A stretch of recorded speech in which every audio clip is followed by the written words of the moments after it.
De l'autre côté, Camille Edouard Junior réagit sous dossier arrestation sénateur élu Guy Philippe. Ministre Justice l'a rappelé, sénateur Grandenslan a gagné un mandat de elle. Plus explications. Depuis 2002, Haïti et les États-Unis, il y a une coopération étroite qui permet que tu gagnes 81 personnes, haïtiens et étrangers, que vous arrêtez dans l'avion, sous la mer, sous la terre, et une fois que nous savons la police, eh bien, coopération ça qui existait depuis 1986, nous avons un accord que Haïti a avec les États-Unis. Depuis 1997, nous avons un accord que Haïti a avec les États-Unis. Et la convention internationale que nous avons là, qui expliquait que les organismes de répression et de détention ont des obligations pour coopérer de manière directe. À partir de ce moment, il y a une formalité administrative qui est toujours exécutée et exercée depuis 2002 à aujourd'hui. Formalité, ça implique qui ça? Une fois que c'est haïtien, parce qu'il y a une hypocrisie dans la société, parce qu'il y a une méchanceté dans la société, nous avons dénoncé l'hypocrisie ça, nous avons dénoncé la méchanceté ça, parce que pas de politique de poids et de mesure. Le concerné Guy Philippe, il n'avait pas encore l'immunité, il n'a pas gagné aucune garantie d'inviolabilité le 5 janvier. Et une fois que le bureau de lutte contre le trafic de stupéfiants, c'est que pas gagné effusion de sang, c'est ça qui fait que l'État prend déjà. Une fois que le prend, Moïse a gagné plusieurs mandats contre lui, eh bien, la justice américaine, à travers l'ambassade des États-Unis, de réclamer l'application stricte, comme il était toujours fait pendant plus de 15 ans, qui est le transfert de tous ceux qui sont concernés par le trafic de drogue. Ministre Justice et Sécurité publique la Camille Junior Edouard dressé jeudi à bilan travail dans tête ministère ça. Ministre l'a rappelé il faut lui-même avec équipe li fait pour te faciliter l'élection dans pays a travailler sous loi blanchiment l'argent détention préventive prolongée avec l'autre. Ministre l'a souhaité bonne chance à moun qui pral venir remplacer dans le prochain gouvernement. Le 28 mars 2016, nous ministre Justice et Sécurité publique nous avons gagné dans le gouvernement de consensus, dans le pouvoir de transition, responsabilité pour nous prendre toute disposition pour l'organisation des élections.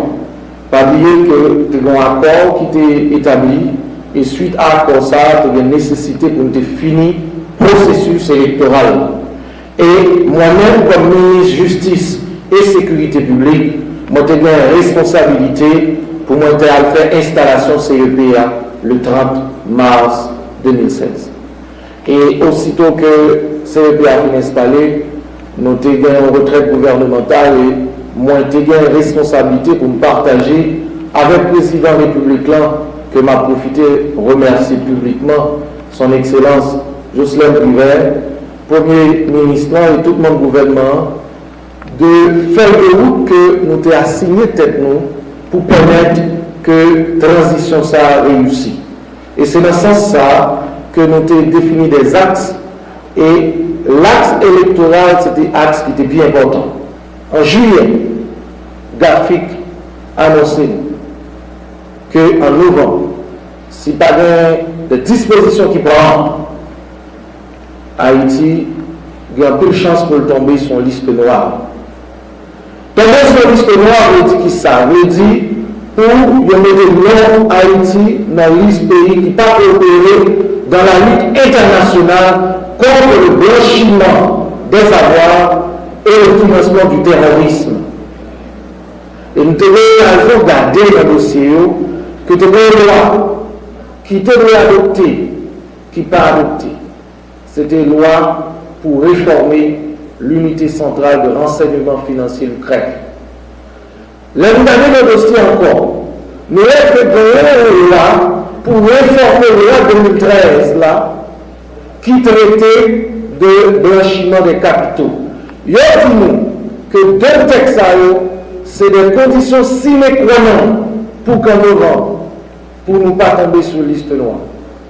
Nous prenons la compte de l'héritage, nous rencontrons avec le conseil de la BRH, que nous travaillons avec eux au niveau du ministère de la Justice et de la Sécurité publique. Et à partir de ce moment, nous définissons un calendrier. Calendrier, ça passé par un plaidoyer, qui passait par sensibiliser et associations professionnelles et parlementaires ont été sensibilisés que loi qui portait amendement, loi anti-blanchiment a été adoptée par les deux du pouvoir et loi sous l'UCREF là, il a été adoptée par le Sénat, a été pour lui joindre adoption par la Chambre des députés. De l'autre côté, Camille Edouard Junior réagit sous dossier arrestation sénateur élu Guy Philippe. Ministre de Justice l'a rappelé, sénateur Grandanslan a gagné un mandat de elle. Plus explications. Depuis 2002, Haïti et les États-Unis, il y a une coopération étroite qui permet que tu gagnes 81 personnes, haïtiens et étrangers, que vous arrêtez dans l'avion, sous la mer, sous la terre, et une fois que nous savons la police, eh bien, coopération ça qui existait depuis 1986, nous avons un accord que Haïti a avec les États-Unis. Depuis 1997, nous avons un accord que Haïti a avec les États-Unis. Et la convention internationale que nous avons là, qui expliquait que les organismes de répression et de détention ont des obligations pour coopérer de manière directe. À partir de ce moment, il y a une formalité administrative qui est toujours exécutée et exercée depuis 2002 à aujourd'hui. Formalité, ça a impliqué qui ça? Une fois que c'est haïtien, parce qu'il y a une hypocrisie dans la société, parce qu'il y a une méchanceté dans la société, nous avons dénoncé l'hypocrisie ça, nous avons dénoncé la méchanceté ça, parce que pas de politique de poids et de mesure. Le concerné Guy Philippe, il n'avait pas encore l'immunité, il n'a pas gagné aucune garantie d'inviolabilité le 5 janvier. Et une fois que le bureau de lutte contre le trafic de stupéfiants, c'est que tu as gagné effusion de sang, c'est ça qui fait que l'État prend déjà. Une fois que le prend, Mounissa a gagné plusieurs mandats contre lui, eh bien, la justice américaine, à travers l'ambassade des États-Unis, a réclamé l'application stricte, comme il était toujours fait pendant plus de 15 ans, qui est le transfert de tous ceux qui sont concernés par le trafic de drogue. Ambassadeur de la France dans le pays d'Haïti, Elisabeth Béton délègue saluer Sénat République là pour ratification politique générale. Premier ministre est nommé à Jacques-Guy Lafontaine, diplomate français, a dit il souhaitait à l'unanimité en faveur et il fait rappeler que ça fait 82e haïtien que arrêté même Jean à Guy Philippe yo mené aller dans le pays États-Unis d'après sa ministre Justice et Sécurité publique dans le gouvernement démissionnaire M. Camille Edouard Junior fait connaître. Ministre a rappelé arrestation ça entré dans le cadre de coopération deux pays Haïti et pays États-Unis et il dit depuis que gros mandat Interpol le mettait dehors contre un citoyen dans quel que l'on soit police dans le monde entier, il y a un devoir pour exécuter mandat ça. Ministre démissionnaire a déclaré qu'il agit à conscience li et il tranquille conscience li dans cadre d'affaires ça. Il fait déclaration ça dans hôtel Royal Oasis jeudi dans le cadre d'une conférence de débat pour la presse pour présenter bilan et passagers dans tête ministère. N'attendez ministre démissionnaire là, Camille Edouard Junior, conférence pour la presse côté dit doit parents est présent pour Radio Kiskeya.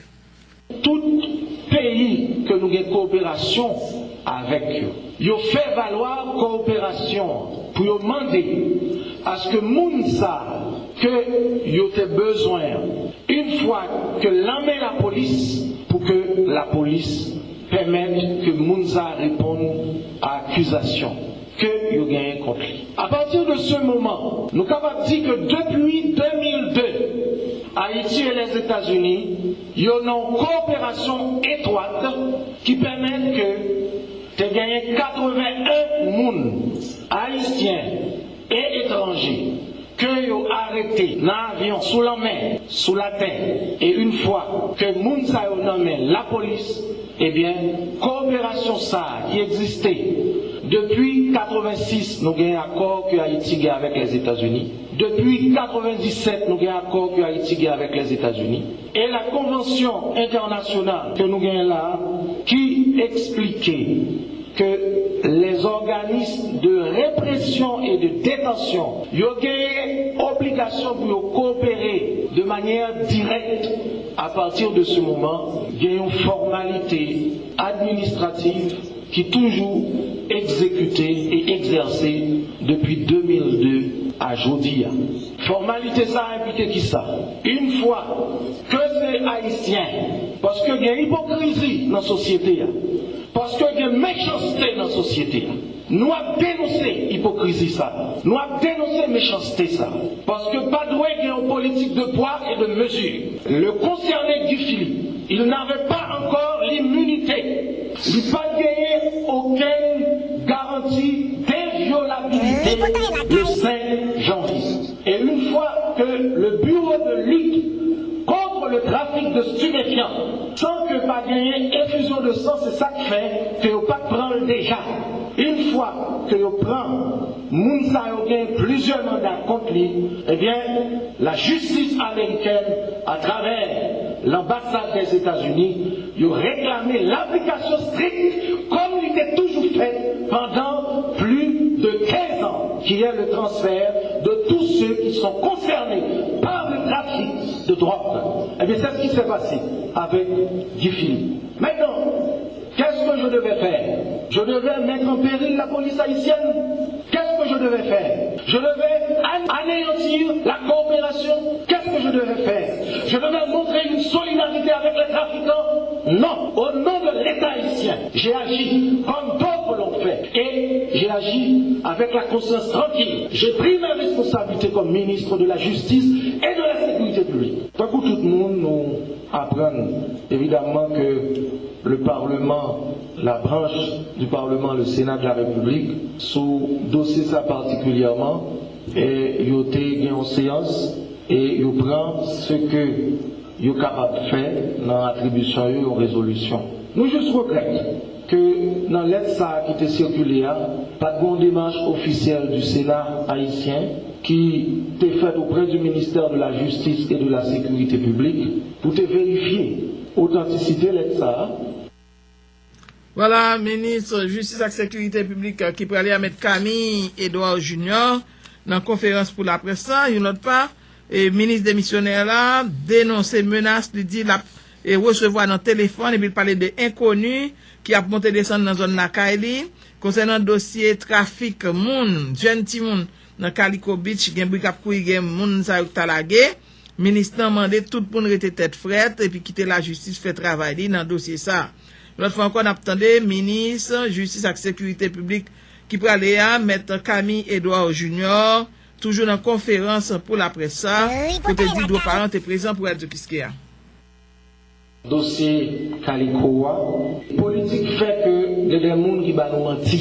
Il y a des intérêts. Moi, capable d'ouvrir une parenthèse pour me dire, dans des plaisirs à menaces, à SMS, les gens qui a brodé autour de la caille, moi pas peur, moi pas jamais peur.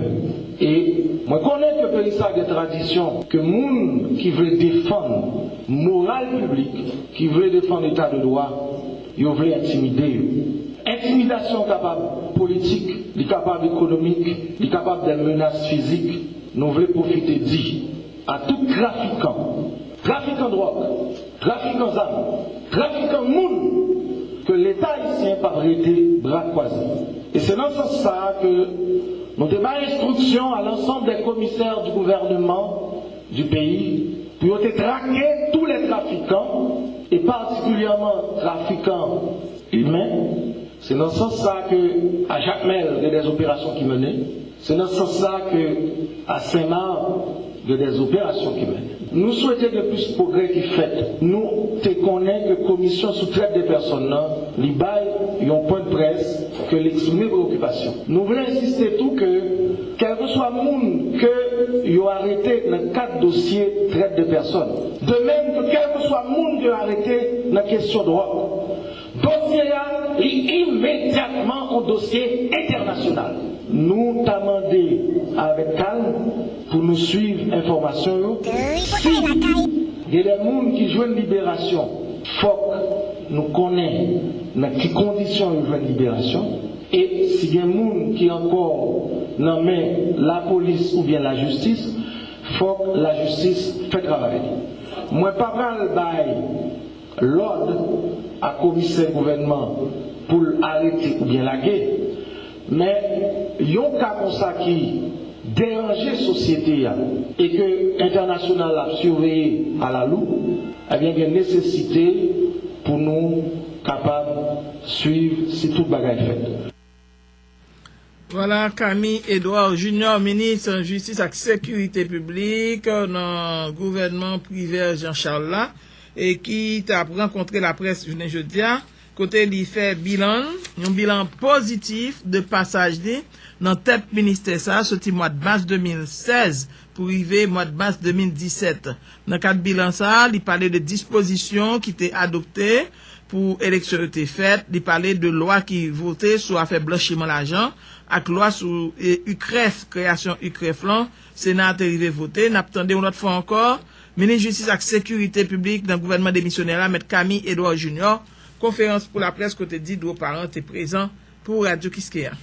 Avec le président République là, que m'a profité remercier publiquement son excellence Jocelyn Briver, premier ministre là, et tout mon gouvernement, de feuille de route que nous t'ai assigné tête nous pour permettre que transition ça réussi. Et c'est dans ce sens ça que nous t'ai défini des axes et l'axe électoral c'était axe qui était bien important. Ça a demandé pour nous réunir avec partis politiques. Nous t'ai fait réunion ça et nous t'ai gagné présence plus de 80 partis politiques dont représentants PHTK, Famille Lavalas et d'autres partis qui représentaient au niveau du Parlement haïtien. Et tout ceci pour dire que nous avons une responsabilité pour nous faire haïtiens confiance dans la capacité que nous sommes capables d'organiser de bonnes élections. Nous prenons décision tout pour nous discuter avec les commissaires du gouvernement et les substituts et nous débattons ordre formel à ce qu'aucun commissaire du gouvernement, aucun substitut, pas utiliser gaz l'État, machine l'État pour faire campagne pour candidats. Au cours du mois de septembre, nous avons eu l'occasion de faire exposer des motifs de deux textes et que loi qui portait amendement, loi anti-blanchiment, a été adoptée par les deux branches du pouvoir et loi sous l'UCREF là, a été adoptée par le Sénat, a été pour lui joindre adoption par la Chambre des députés. Recommandation yo, un bilan. L'insécurité foncière, c'est un plus gros défi que justice dans le pays nous a gagné pour continuer à faire face. La demandé pour nous poser problème sans passion, pour nous poser problème avec volonté, parce que c'est pas seulement aller dans la radio, aller dans la télévision, c'est pas seulement pour faire loi, mais c'est système foncier qui pour remettre à plat et pour des réponses qui baillent. Voilà, c'était conférence pour la presse, ministre Justice et Sécurité publique dans le gouvernement démissionnaire. M. Camille Edouard Junior, un an bilan dans passage dans tête ministère Justice et Sécurité publique. Et puis concernant élection, BCEN a continué avec audience. concernant recours qui concernait élection locale yo. Dans une interview exclusive de Radio Kiskeya, dans annexe KEPA sur route frère jeudi et qui c'est 4e journée audience yo, vice-président KEPA M. Carlos Hercule qui c'est tout président BCEN déclaré il y a environ 20